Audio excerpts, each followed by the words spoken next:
effect here in Northeast area.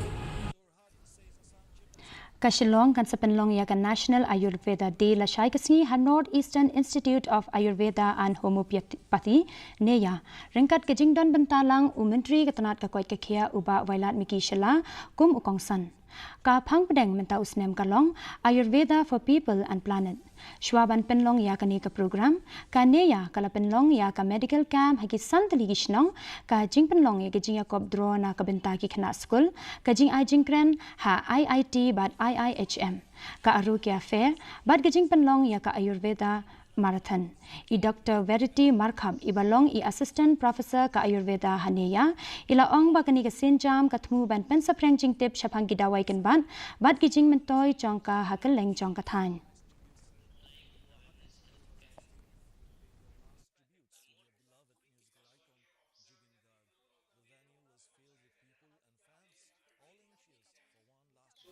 Pwede magkanig matpedem sa labo. Gila penong iki program ki prepare kapag ya penong iki medical camp ha Shillong. Sandali Shillong baladan kuma sanspa mat kinang tam ki balawani kabanyo e kajing sumat. But milala kan penong iki program ka college ka jungi kapag ki hybrid ki bawan na ki school ki prepare penong iki jing dro. But kumjuru ya kijing hikai ya kibala ai de ki faculties jungka Ayurveda college ki bala le ki college kumha KNIFT Shillong IHM ICAR UM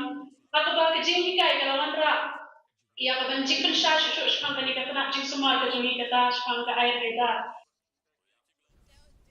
mentangin pej ikijing long jing man ka sun beneng hatura kejing kriat kalong